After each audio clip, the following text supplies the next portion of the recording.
Here we are at the Los Angeles Auto Show, the first major auto show of the new year, and with me is one of our favorite guys in the industry, Jim O'Sullivan. I think we talk to you every year. Hey, Jack, how are you? Well, it's great to see you, and number one, you're very enthusiastic about not only your cars, but the industry as a whole, and always great to talk about you. You got something very cool behind us.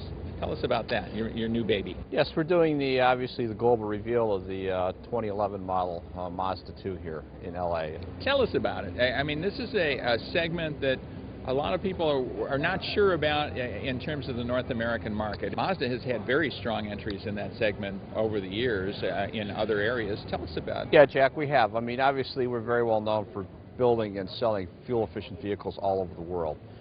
Currently, Mazda2, not this particular vehicle, but Mazda2 is sold in Europe and in Asia now. We launched the car a couple of years ago, introduced it as the Mazda2, and as you know, in 2008, it won in New York City, even though it wasn't sold here, World Car of the Year, and since then, we've received a lot of accolades on it.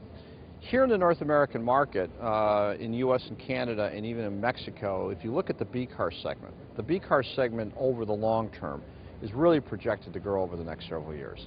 Granted, gasoline prices, oil prices are down from their record highs, but as you know, as the economy starts to improve, commodity prices come up, crude starts going back up again, oil prices, gasoline prices come up. Yeah, volatility is part of it too. People want to insure themselves against $4 a gallon, $4.50 a gallon. Absolutely. So I think this is a perfect time for us to be launching this car. Right.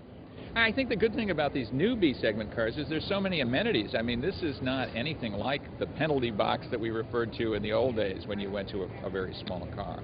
Consumers want to have those things that they've got maybe in a C car or CD car, a la Mazda3 or Mazda6. It's got everything that Mazda represents. Great design, great drive dynamics, spirited, insightful.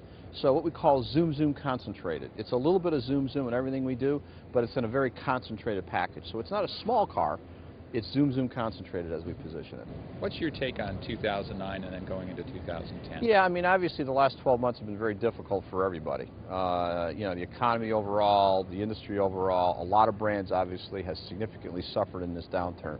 We obviously have been focused on, you know, basically launching product. As you know, the last 12 months for us, here a year ago with you, we launched the all-new Mazda3. Then we launched the refreshed CX-7. Then we launched the refreshed CX-9. Then we launched the Mazda Speed 3.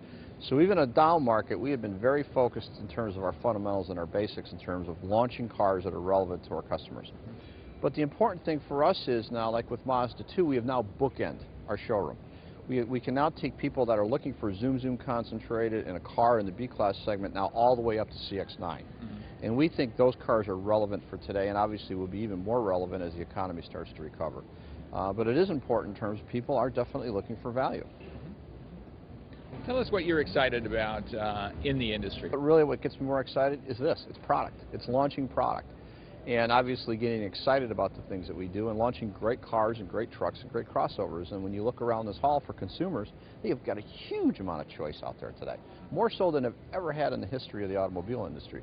So that in itself is exciting. You're always taking a look at what other people are doing, what trends are happening within the industry. So there's a lot of brands that are kind of fuzzy in people's heads, but I don't think Mazda is that way. Yeah, Jack, I mean, it's not necessarily who you want to be, but it's also who you don't want to be. I mean, we didn't go in the segments because we couldn't take zoom. Driving dynamics that we have in all of our vehicles, from Mazda2 now all the way to CX-9, you can't put those in full-size trucks. And we didn't go there. And it's a matter of who we are and very focused on who we are, but it's also on who we don't want to be. And I think it's been one of the reasons why we've been successful and obviously being true to our real Mazda target customers. Yeah, well, I think that makes so much sense. And always great to talk to you, Jim O'Sullivan of Mazda. A pleasure. Great to see you and happy holidays. Same to you. Thanks, Jack. Thanks.